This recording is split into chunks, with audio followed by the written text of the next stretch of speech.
Hello, I've been asked by a few people how I designed the rotating labyrinth, and so I've been meaning to make a video about that design process. So here I've got the graph paper that I used for that, and then I've got a few other tools ready for this. As you can see, it is the same graph paper because I find that I just don't have a lot of use for graph paper of this size. This is the original drawing taped onto a piece of cardboard and cut out. And so we're going to talk about the design process of this. I take it these people want to design their own labyrinths, and I think that is a noble goal. So the first thing in this design process is knowing how many squares we have on this, right? And so we have 68 squares this way and 88 squares this way, and that's going to kind of confine how large of things that we can do. On the original rotating labyrinth, I have kind of one big circle and then a smaller circle, and a number of passages on the outside that let you kind of traverse around the nonsense the circles are giving you. I think on this one we're going to probably do something similar with a large circle, but I think I want to do two large circles and probably more outer area for traversal. As we get into this, I'm not necessarily a huge fan of mazes as a puzzle in RPGs. Kind of the concept of a maze is that you can see the whole thing and then traverse it. In an RPG, you wouldn't be able to see the whole thing, and so it isn't really a maze puzzle anymore, right? And you have so little information that it's actually kind of a random traversal that will ultimately get you the results that you want. I mean, there could be traps and monsters and things that you avoid by not going down certain dead ends, but you really don't have a lot of control over that. The rotating labyrinth tries to mitigate kind of that aspect of mazes by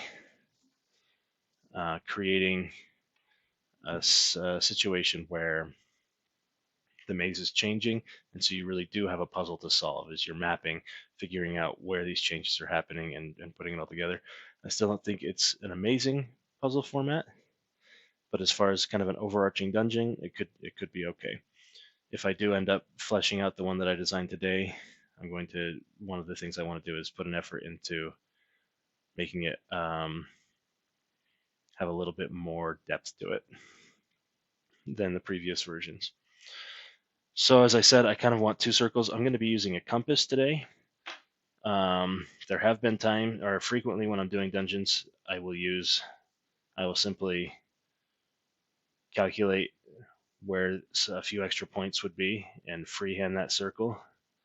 I'm not going to do that today, partly because it's a rotating labyrinth, right? And those circles actually need to be pretty much perfectly circular, but also because it's not the fastest way to do it. I do it that way primarily because I don't usually have my compass with me. So I'm thinking that I want to start with kind of two big circles that overlap each other pretty significantly.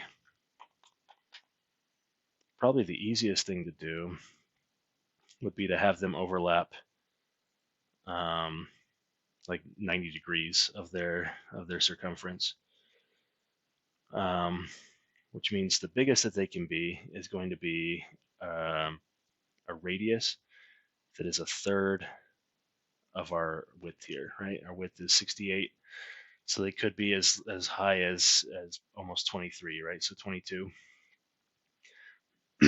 in radius. But I also said that I kind of wanted to have more aspects that were outside of the rotation. So I think I'm going to give them a radius of, maybe 16. Right, and so that means that one of their centers is here. It will come out to here, and then it will also come this direction to here. And then the other one, since we're going to have them overlap by 90 degrees, our other circle will be here, and so they'll be exactly that 16 squares apart, and they'll overlap in this region. That 90-degree curve is going to be an overlap there. So we get out the compass, put Set the point on a center, reach it out there. I meant to get a screwdriver and tighten this down before doing this video, because as you can see,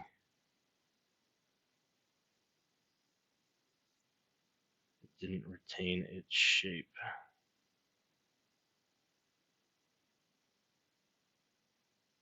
We didn't quite make it all the way out to here. So we're going to do a few passes to make it really get where we want it to go. All right. It's not.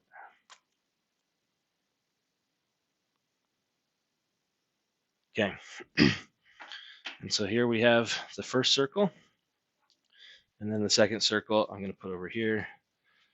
And so I guess that's something I should have said, is that the first step is to get your circles down, figure out how they're going to overlap, where they're going to be, before you even start drawing any of the maze.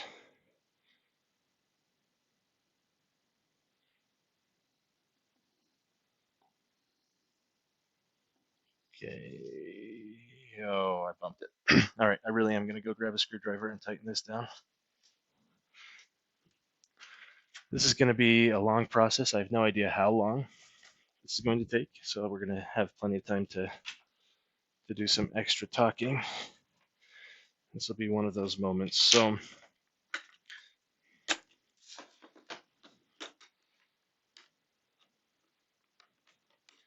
if a maze is the ability for the players for the person trying to solve the maze to solve the puzzle, to see kind of the entirety of the puzzle unfolded before them and begin resolving it that way, then inherently when you're in a dungeon, unless you have a map of the maze ahead of time, it's not a maze, right? So I think in theory, one of the things you could do with the rotating labyrinth is really make it kind of a maze, right? Have the party be able to have access to a map that someone else has made beforehand of the dungeon, and in that way give them have it be a maze to begin with, right? So they look at it and go, oh, it's just a maze. It doesn't have to be a very complete map. It could just be to where they're trying to go. And then it won't be a puzzle really at all, right? Because mazes are very simple puzzles in general. They can become very complex, but in the end, you're never going to not be able to solve a maze. Well, that's when I think the fun can begin, because as they come into the dungeon, they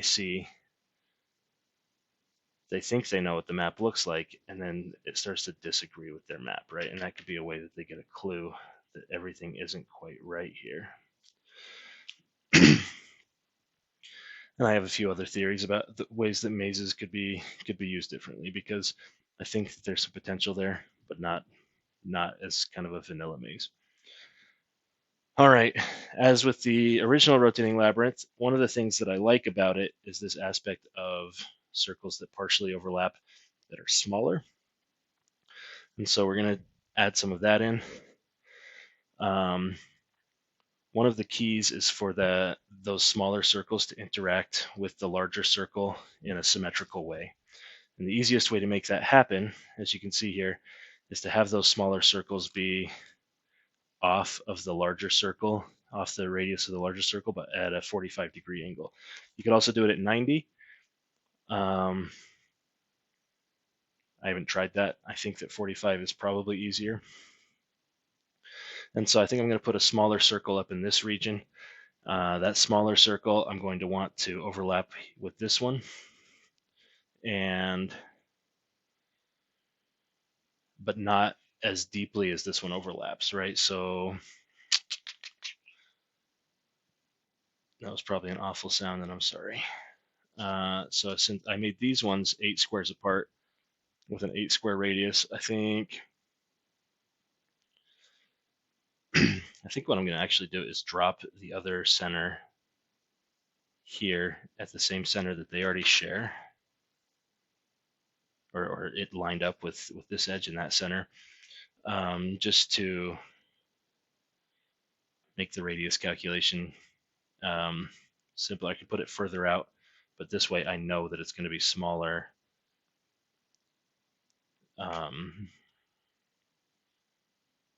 Smaller than this one, right? And so with 16 squares this way, and then 16 squares out, I think I'm going to give this one maybe a 8 square radius, so it's going to have half the radius of the larger circles.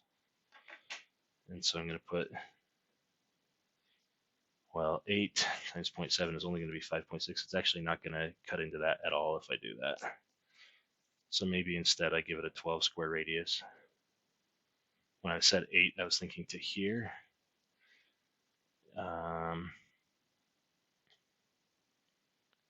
So that would actually be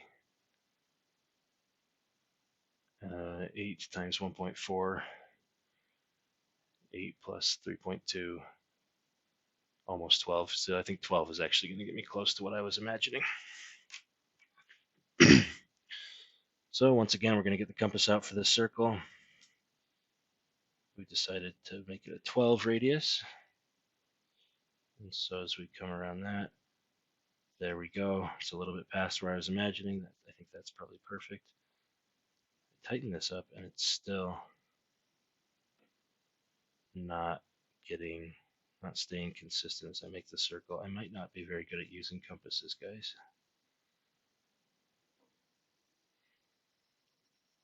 There we go. That's beautiful. So we're talking kind of that outer circle on that section there. Erase that inner circle. And again, I have no idea how long this is going to take. I designed the Rotating Labyrinth, 10 years ago. I don't really know how long this process is. At the time, I probably didn't know either because I was just doing it during class in college. Okay, now we've done that smaller circle, and so we have our 3 circles. I think I'm going to be putting smaller circles in the middle here, but before we do that, we need to know where kind of the bite marks out of these circles are going to be as we make other circles, right? And so we have to make kind of a ghost circle like this, the size of this circle. We need to make a ghost circle over on this corner because sometimes this corner is going to be rotated into that section there.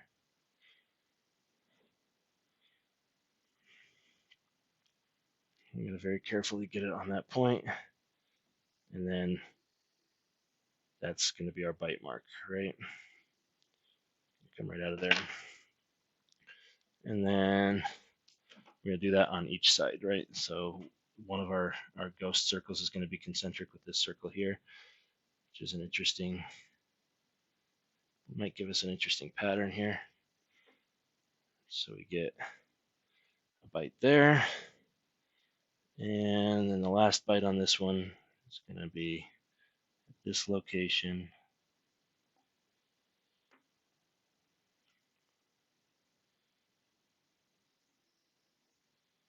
Perfect. Okay, so that's all of the bites that this circle can take out of that circle. And we're getting a little bit of stray marks. It's okay. You can ignore those or you can't. It depends on who you are, I guess. Probably better to ignore them and do the cleanup later if you're going for speed. Okay, so I'm just doing the same thing over here. I'm getting our bite marks. And these parts are the interesting part to me because while the circles rotate and the pieces that are intrinsically part of that circle, so this kind of inner region, those are going to be changing their orientation. They're still going to be fundamentally in the same place, right? But these bite marks are what really create the difference in the maze because they have the capacity to move a piece of maze somewhere completely different from where it is, right? And once I finish this circle, I'll kind of illustrate that. So this chunk here, if it didn't have this bite mark out of it, if there wasn't these overlap between these circles, it could rotate, and so it could be here or here. But as your players are exploring, even if they figure out the rotation of one of the circles, when they find this bite mark that they've mapped over on this side, Now they really think they've been turned around, right? And so the bite marks are what really let the pieces of the maze move through the maze. So we got the bite marks that the larger circles are making in each other all done out here.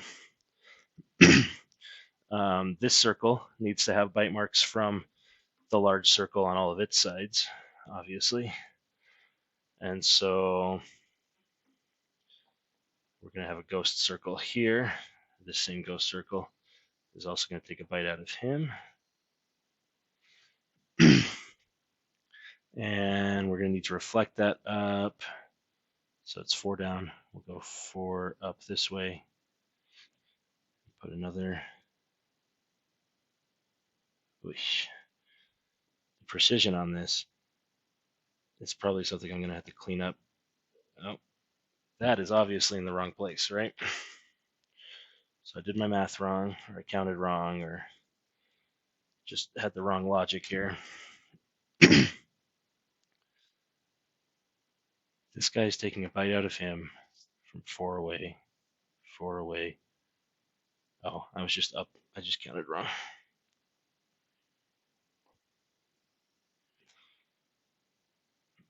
Always check counting first. That's the easiest thing to check. It's probably what you did wrong, frankly. It's what I usually do wrong, right? If I thought my logic was good and I thought my math was good and it still turned out wrong, it's probably because I didn't count right. It's a real good way to get a circle. It's not a circle. All right, beautiful. So now we have all of the large bite marks, that are the bite marks that were taken out of the small circle by the large circle. So the next thing to do is going to be to do the bite marks that the small circle is taking out of the large circle, right? And it's going to take bite marks all over the place.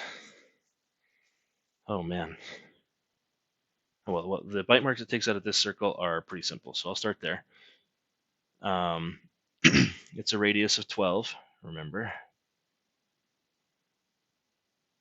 Radius of 12, right there. And it exists 1, 2, 3, 4, 16 away from the middle, just like these other ghost circles, but with a smaller radius. So that's actually going to be pretty convenient, I think. So he takes a bite there, takes a bite there, and he takes a bite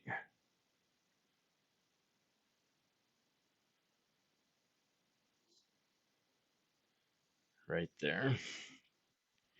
So that's good. Now, we have these kind of wandering sections, right? So this section here could end up over here. And if it did, it would be able to get a bite mark out of it from this side, right?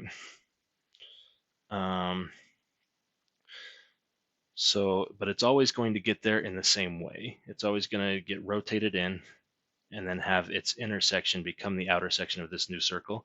So just like the intersection of this bite mark is getting bitten on this side, these are all going to get bitten on the inside too. Do you follow that logic?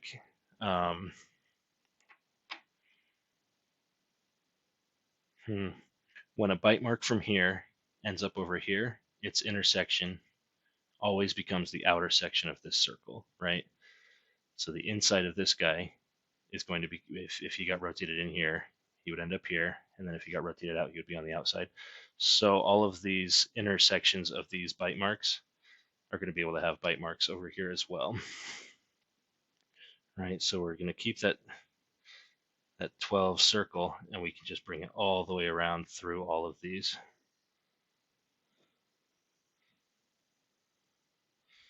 I really hope that I'm drawing these lines dark enough that you can see them on the camera. And so that is not really going to be a circle, right? We don't have a second circle here, and that's an interesting point, that I don't find concentric circles to be very valuable in this maze because they don't really mix anything up in the same way that the central sections of the circle don't mix things up a whole lot. When they move on their own, the bite marks make a big difference. Concentric circles are just a repeat of that, right? Some things can move more relative to each other, but I don't think that they add a great deal of depth to the puzzle for the use of an extra circle, right? And having, you don't want to necessarily have too many circles, I don't think.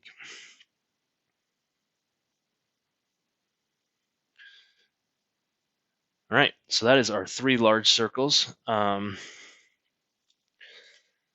so that's analogous with the original rotating labyrinth to the large circle. I've done 2 large circles this time, not nearly as large. And I am a little concerned that we're not going to have a lot of room for corridors to maneuver through these bite marks, because they're pretty tight bite marks, but I think we'll be okay.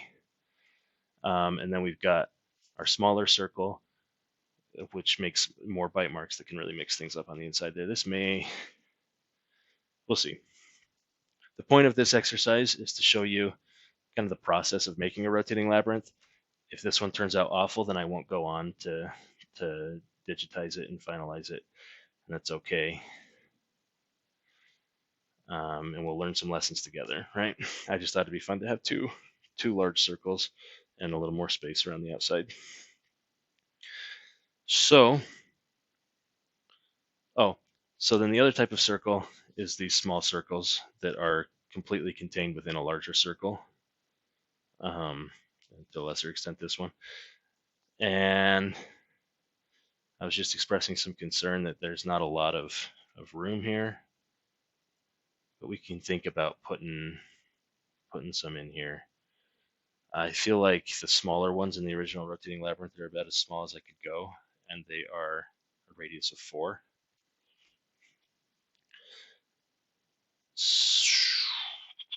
Radius of 4 means that we can't really fit one in here or here. I mean, that's the same, right? Yeah, we may have made these bite marks too small to support something like that.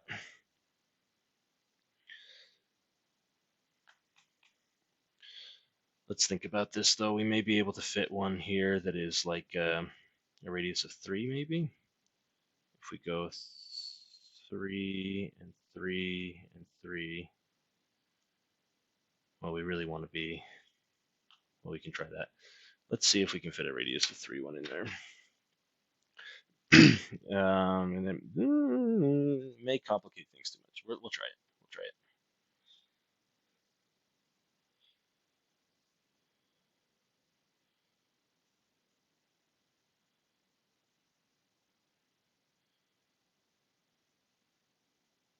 It's biting pretty close to the center there.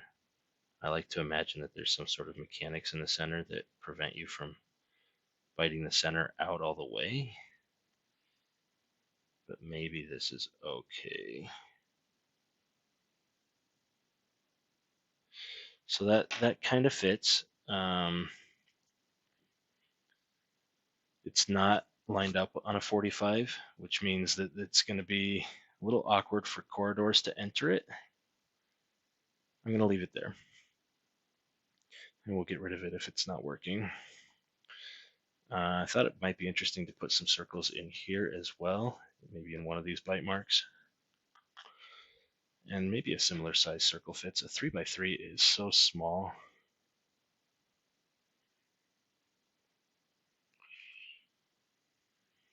Or a radius of 3. And it still won't fit in here, right? It's still going to come out. And I really don't want to make really, really tiny bite marks like that. So I may have gotten over ambitious here, but we'll work with this, and we'll keep going to demonstrate the core concepts.